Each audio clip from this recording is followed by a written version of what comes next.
It seems like the thing differential feed is most likely to do to your overlocker or serger is to wreck the stitch. G'day, I'm Sharyn and welcome. In fact, if you know what is going on with differential feed, it doesn't wreck the stitch at all. It's the fact that you forget that you've had it on for some particular purpose. Let's have a look at what differential feed is and how it works. A sewing machine has a set of feed dogs that pull the fabric along. Those feed dogs all work in a bunch.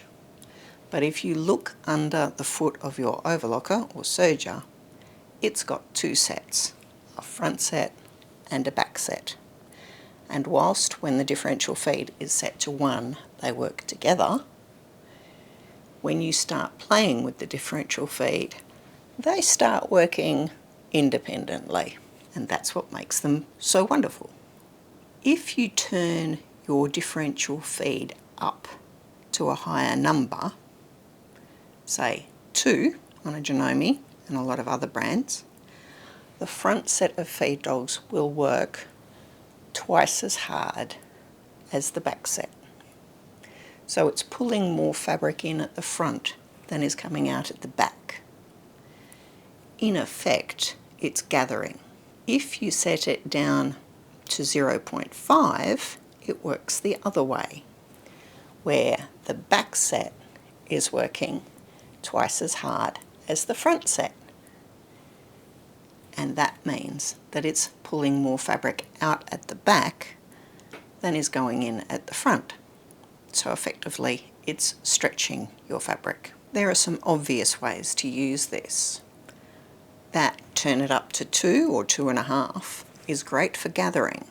In addition to having the machine pulling in more fabric than it's pushing out, you can put your finger behind the fabric as it's exiting under the foot, add some tension to the needles, and you will get gathering, but only on lightweight fabrics. The fabric type matters. It will not work on a sturdy denim. There is just no way that the differential feed can make enough difference to a sturdy denim for you to even notice that it's happening. So the first thing to know about differential feed, it doesn't do very much to a stiff, heavy fabric. Those fabrics are going to go through and not really take any notice of differential feed at all. On the other hand, soft, wussy fabrics, they'll take a lot of notice of it. The best gathering to get out of your overlocker will come from lightweight poplins and chiffons and things like that. It's actually the easiest way to do gathering on them. The next kind of fabric where differential feed is really useful is stretchy fabric. If you have ever sewn the leg of a pair of trousers on a stretch fabric and found that when you got to the end of it, it was sort of wavy, you can fix that with differential feed. What has happened is that while you were sewing, the fabric didn't have enough integrity to keep itself together, even though the feed dogs were going together. And it's ended up with the back bit being a bit stretched out compared to what's going in at the front. So essentially it has stretched the fabric as it sews. In order to fix this up, tighten your differential feed up a little bit. You may need to have a couple of goes to work out exactly how far you need to tighten it up, but a bit of an increase, not to as far as 2, will bring that back into flat. And that's what you're looking for, a nice flat seam. This can also happen if you're sewing on a bias. Bias cuts are very inclined to want to stretch, and it could be that as you're sewing the seam on a bias cut skirt, it's stretching. Once again, by tightening that differential feed up a little bit to a higher number, you can bring it back to flat.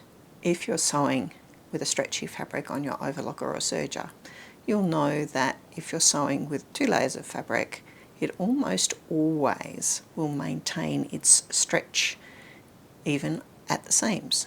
So the overlocker does not actually interfere with the stretch. It's a stretchy stitch. There are a few exceptions. One of them can be if you are sewing a single layer. You will often find that it does not have near as much stretch in it as 2 layers. And that can be a problem at times. One of the ways to fix that is to take the differential feed down. This can also be used if you're making bathers or leotards and you're not getting enough stretch in the stitch. Taking it down to a lower number will help, along with using woolly nylon in your upper looper. Woolly nylon is a stretchy thread and it looks somewhat like candy floss or fairy floss, depending on where in the world you're from. There's always a balance being made on your machine between tension and stitch quality. If the tension is too tight, you end up with little gathered up stitches. If it's too loose, you end up with big loopy stitches. And it's the same with overlockers. The thing that is pulling the thread through the tension discs is actually the fabric. And that is why very soft fabrics that can't pull that thread through end up with everything being gathered. They just don't have enough strength within the fabric to make a good length of stitch thread happen because there's not enough strength in the fabric. That's why the denim works really well. It's got plenty of integrity to pull the thread through. The only machines that I know for sure work differently are the high-end baby locks. Those machines work by working out how long the stitch is, how thick the fabric is, what kind of stitch you're doing, and then they spit out the right amount of thread for you. But for most machines, it's actually this tug of war between tension and fabric. If you need to sew a lightweight woven fabric, so a chiffon, something like that, which is going to want to gather itself up as you sew, set your differential feed below 1. So 0.5 up to 1 and a stitch length between 2 and 3. Hold the back of the stitching because you need to help the fabric keep the needle thread coming out through the tension discs. It doesn't mean pulling it, it means helping it, giving it a little bit of assistance so that that thread can feed through properly. Stretchy fabrics are probably going to want to stretch as you sew them, and by tightening up your differential feed a little bit, you can bring them back to flat. The finer and more stretchy the fabric is, the more you're going to have to adjust for this. So pulling on the back on a stretchy fabric is going to make the stretch worse. Something else that can help as you're trying to stitch very lightweight stretchy fabrics is to give them a good dose of a spray-on starch. Give it a press, especially if you've got one of those fabrics that's trying to curl a lot as you're sewing it. A lot of these things, it's really just a matter of how much you're willing to persevere. There are some fabrics that I just don't play with because I don't find it much fun. That's probably the best I can offer you. Make sure you practice those things on some scrap fabric before you start and try and work out exactly what you need to do before you get deep into your project. The final thing I want to say about it is the reason that my tech said it wrecks machines.